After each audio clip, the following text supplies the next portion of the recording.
And it went badly for Mr. Donald Trump. Look, Trump did something that usually gets him into trouble, really badly. He messed with Brazilians, and messing with Brazilians is bad for the internet, especially for those who use the internet as their primary means of communication, right? It's the most effective way for everyone to communicate today. And then what happened? Brazilians invaded Donald Trump's social media to the point I never imagined it would happen. The President of the United States of America restricted comments on his account. No one can comment on Trump's account anymore, or on some posts. Only those he tags or those he already follows can comment. Why?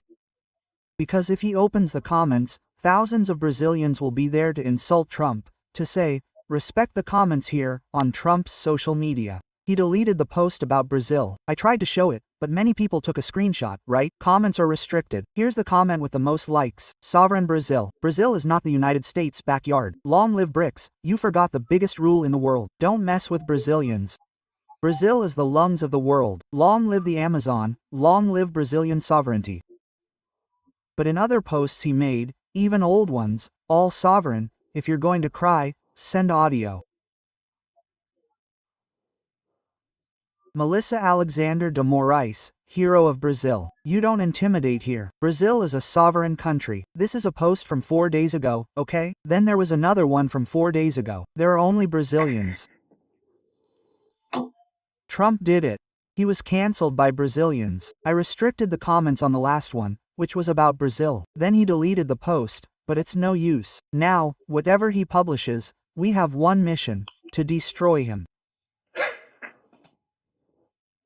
Look, Trump he had never restricted comments. He ran a very tough campaign against Hillary Clinton. There were artists, many people against him. Then he won the election. Then it's a very tough campaign against Biden, which he lost. Then there was a super polarized campaign against Kamala Harris, who first went against Biden, then against Kamala, who he won, and yet he never got to the point of saying, "Damn, I have to stop commenting on my social media because it got out of control." There's no time to use a bot to automatically block people so quickly, because there are so many comments that there's nothing to do. Quote, "The only chance there is to wait for the dust to settle, but look at Brazilians on the internet, the dust never settles." Look, I've been working with social media since 2005, when the only social network was Orchid, when the term home office didn't even exist. My friends thought I was a bum, like, "This Thiago doesn't work, he stays at home, does nothing." Today, people know that someone who stays at home is sometimes working from home, but back then, no one understood that. And I'll tell you something that's known all over the internet: don't mess with Brazilians. There's no country in the world with a sense of unity around patriotism, around the country's flag, around the country, around national pride like there is among Brazilians. In fact, I remember back in 2009, 2010, there were a lot of memes saying, "Look, foreigners from various countries said, all Brazilians are unbearable. You can't speak ill of Brazil or a horde of them will appear. We don't know where they come from." Why? Because someone posts someone speaking ill of Brazil somewhere, and it goes viral on Facebook. I don't know where back then. And nowadays it goes viral on WhatsApp. Everyone shares the link, saying, "Hey, go and curse, man. They're speaking ill of our country." You can't. There's one thing that united all political spectrums, all fans of different soccer teams, and it was, don't speak ill of our country. You can speak ill of something and such, but not of the country. Don't attack us. Quote, and then what did Trump do? He attacked Brazil. Obviously, some Bolsonaro supporters are like, no, but hey, thanks, Trump, it will go up, Trump. They're the dumbest. What's actually happening is that the overwhelming majority of Brazilians will unite against the common enemy. If Lula does his communication right, we'll see in the next few days. I'll talk about the Canadian Prime Minister in the elections. He was way behind. He had a historic turnaround. In Australia, there was a historic turnaround. The President of Mexico managed to become the most popular leader in the world. She wasn't, she was in second or third place. She raised her approval rating to a new level. I remember I made videos here at the end of January, beginning of February, which was when Trump attacked Mexico. The first country he attacked was Colombia too. The president of Colombia, Petro, managed to do so for the first time in 4 years of government in Colombia, His term is 5 years. He managed to increase his popularity significantly. That wasn't happening before, it was in freefall. And then it really increased. Why? Because they confronted Trump and united the country around a common enemy. In Mexico, it was a different phenomenon. Why? Because Claudia Sheinbaum already had an 80% approval rating. All the analysts said, look, she's hit a ceiling. She won't get past this because the other 20% are people who hate the left. It's like there are those anti-PT people in Brazil. Those people will never support Lula. And there they said, they'll never support Claudia. And then she hit it, she reached 85% approval. I mean, even those who hated him started supporting her, because she awakened. She managed to awaken in her supporters and then in all Mexicans a sense of nationalism and of, look, we have to go after these foreigners who want to take over our country. Let's remember that Trump even threatened to invade Mexico with his army or bomb it where he has cartels. Then you say, wow, wait a minute, it was worse than the threats to Brazil. It wasn't just tariffs, there was this. So here in the case of Brazil, Trump gave the ball right in front of the goal for Lula to shoot and score a great goal. Look, he mentioned Bolsonaro's name. He said, Bolsonaro is guilty. He gave it to Alexander de Moraes. Look, have Eduardo arrested, have Jair arrested, arrest him. And then you see that in the middle of this, you know who's keeping quiet? Hugo Mota. Where's Hugo Mota? Why didn't he comment on Trump's tariff? He's shaking. Hugo Mota is seeing what his bosses, who are the billionaire businessmen of Brazil, are ordering him to do. And Davi Columbri is also shaking. You can't see what his bosses, who are the billionaire businessmen, are ordering him to do, because these vassals are employees, lapdogs of billionaires. So they don't speak out, they don't have their own opinion. They need to see the opinion of everyone who is talking to them before they act. But there are some billionaires who are like, let's defend Brazil. And there are others who are from the agricultural sector, many of them. Just look at the editorials in Globo, even Estados, criticizing Bolsonaro and saying that Brazil can't bow down. But there are some billionaires, you don't have to bow down, bow down, bow down. Stand by Trump. And then they can't give an opinion and contradict one or the other because they get paid by everyone, right? The money. So it's like that. You see how politicians have their backs to themselves, and in this case, they have their backs to themselves in many places, and then they can't do it. Well, you see, while all this is happening, in the United States, they've already started calling for Donald Trump's impeachment. Let's remember that his popularity is in free fall. And he started with his popularity falling at the beginning of his administration. He started fighting for tariffs there, and okay, there was no problem. However, when he fought for tariffs, the price of eggs soared. Let's remember, there was bird flu in the United States. They had to kill 300 million chickens, then, and chickens. So, the price of eggs skyrocketed, and the price of chicken also skyrocketed. They started importing eggs. You know who sells them the most eggs? Brazil. Then they started blaming Trump's tariffs for the price of eggs. Many people believed it. His popularity plummeted, faster than in his first term, right? And faster than Biden's. Biden's took a year to start falling badly. Trump's in his first term took 2 or 3 months, but now it was a matter of weeks. So what did Trump do? He faked China. He kept negotiating with China, negotiating.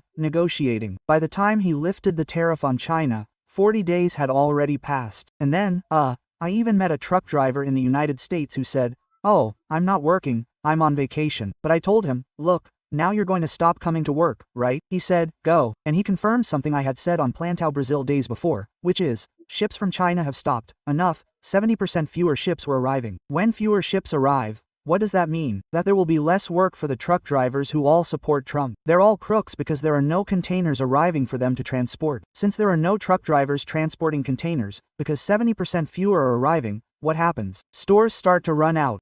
This shortage lasted a few weeks, but it already affected his popularity, and then he started fighting, financing the Israeli genocide more heavily and bombed Iran without asking for congressional support, etc., etc. His popularity continued to decline even further because he was elected saying that he would end all wars. He literally started a war that he himself called, he proclaimed, the name of the war, the 12-Day War. So the genocide in Palestine, which we know is a war against Iran, is lasting much longer. Against Iran, and that they're going after Iran in a few months. Mark my words, his popularity has dropped again. So he's in a very difficult time. So, to give you an idea, he has a large majority in Congress and he wanted to pass a bill, which is what made Elon Musk resign. This bill passed with one vote, even though he has a large majority. I mean, many Republicans who were elected campaigning for him betrayed him and voted against it. Elon Musk has already said he's going to start a new party, but the US system is designed to have only two parties, so even though he's the richest man in the world, it's impossible. Analysts say, it's impossible to start a third party there. It's impossible. So, Elon Musk will try. It's not like in Brazil, where you register signatures with the Superior Electoral Court, ZE, and start a party and then start receiving public funds like the MBL did, like some others did, and then they never elect anyone. They just receive public funds every year. It's not like that in the United States. In the United States, there's that in each county, because there are elections in each county, your party has to exist, meaning you have to be present throughout the country. Yeah, it's very difficult. Okay. Then the analysts there, look, the Nobel Prize winner in economics is already saying, Trump needs to be impeached. I'll show you. Look, Paul Krugman, this economist here, Nobel Prize winner in economics, said the following about Trump's tariffs. I'll read you an excerpt. He released a document yesterday. Well, Trump imposing tasks on Brazil is megalomaniacal. Why do I say megalomaniacal? Brazil has over 200 million inhabitants. Look where its exports go. Exports to the United States represent less than 2% of Brazil's GDP. Trump really thinks he can use tariffs to intimidate a huge nation that doesn't even depend much on the American market. Abandon democracy? He said, that's reason enough to impeach Trump. We are seeing another terrible step in the hope of our country's decline. Note that Trump barely pretends to have an economic justification for this action. This is all about punishing Brazil for putting Jair Bolsonaro on trial. It wouldn't be the first time the United States has used tariff policy for political ends. You see, less than 2% of our GDP, from our exports, goes to the United States. In other words, even if Trump imposed a 1,000,000% tariff, that is, made Brazil's GDP unviable this year, the estimate is 3% growth. Even so, Brazil would have 1% growth without the United States. Only the agricultural sector would be screwed. Only the agricultural sector is really screwed. Oh, Thiago, but Embraer finds new markets. In fact, Lula opened the market for Braer on his trip to Asia. He opened the Embraer market to Vietnam. He also opened it to Thailand. In fact, Thailand was also sanctioned by the United States yesterday by 35%, okay? Thailand 35%. And Lula was invited guest to ON. ON is going to have a meeting now, an economic group of 10 South Asian countries. Well, there's no China, Japan, and South Korea there. These are the countries of South Asia. There's Myanmar, Cambodia, Thailand, Vietnam, Malaysia, Singapore, etc. These are countries that together have almost 1 billion inhabitants and whose economies are growing rapidly. These countries, since they formed an economic bloc and formed another with Russia and China, and many of them are in the BRICS, and those that aren't are partners. And those that aren't partners have already asked to join the BRICS Bank and have already applied to be partners too. Since they did this, these countries have started to grow their economies significantly, and the United States is in decline, a significant decline. So they go there, man, they try to use this to make Brazil abandon democracy, but it won't work, really. So, the pressure on Trump will only increase. Now he's imposed tariffs on several countries, and what will happen is that prices in the United States will increase. And if Lula says, look, you know what, I'm going to put an export tariff on the United States too. Oh, I'm going to tax the egg at 100%, okay? Just to screw you, Trump. Then you get ready, because Trump is going to throw a tantrum. The one who's going to look for Brazil is Trump, okay? Lula won't say anything. Obviously, it could all be a plan by Trump to get the press there so he can talk later, if he even spoke to Eduardo Bolsonaro. I don't know, I really don't know. Let's remember, Trump is in a panic about BRICS. Panic. He said that if BRICS plan works, it will be for the United States. It's like losing a world war and the United States will become a third world country. He said, it's the end. It's the end of the United States. If BRICS achieves desolarization, then he's heading for the final war there, which is the empire falling and trying everything to maintain itself. Look, if it's not there in this desperation, I believe he may have looked for Eduardo Bolsonaro until then, because Eduardo Bolsonaro is there in Washington shouting, look, I'm here. He's desperate with Brazil, which is leading the BRICS. Let's remember, the leader of the BRICS today is Brazil. China is the economic leader, everything else, but the presidency of the BRICS belongs to Brazil, to Lula. The ones who unite the country and bring more people to the BRICS are Lula and Dilma. They're the ones who do this the most. In this one, he may have even listened to Eduardo Bolsonaro, But first, the tariffs were a shot in the foot. Bolsonaro is in panic. Eduardo Bolsonaro is in panic. Bolsonarism itself is in panic. They're all trying to get away from this, and it's not working. Even the press is showing how they are part of the problem, how they are betraying Brazil. We'll see. Soon, it will reach a situation. If I've already thought, well, if he said Bolsonaro, he might then remove the tariffs in a few days, saying, look, it was Bolsonaro who convinced me to remove the tariffs so Bolsonaro can come out as a hero. Could it be? I don't know. Really, coming from the far right, everything between them is a rigged game, but it seems not, because otherwise he wouldn't matter. Eduardo wanted him to implement the Magnitsky Law against Alexander de Moraes, but the tariff was a shot at Bolsonaro, so he comes out as a hero in the end. He doesn't come out as a hero, he comes out as the guy who caused the problem, and then he just imagines the person pooping in his living room and then cleaning it up. That's it, okay? It smelled for a while, okay? You didn't make the living room any nicer afterward. That's what Bolsonaro would do in this case. So I don't think so, you know? Depending on how Lula handles this, Trump will soon be the one to approach the Brazilian government, because Brazil has a surplus with the United States. So, in the domestic market, in the United States, the news is very bad for them to say, wait a minute, they say, wait a minute. You're imposing tariffs on countries where we have a deficit. Until then, even though the press disagrees and all, he has an argument there. Damn, our trade balance with this country is very negative.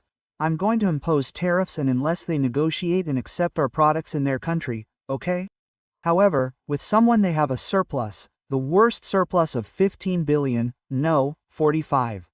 Wait a minute, I'll read it down to the number that's so much zero. Wait a minute, I said much less. Our $111 billion is the surplus, or 91.6, $92 billion is the United States surplus with Brazil over the last 15 years. So, come on, you have a country with a surplus of $92 billion in 15 years, you're going to impose tariffs on them.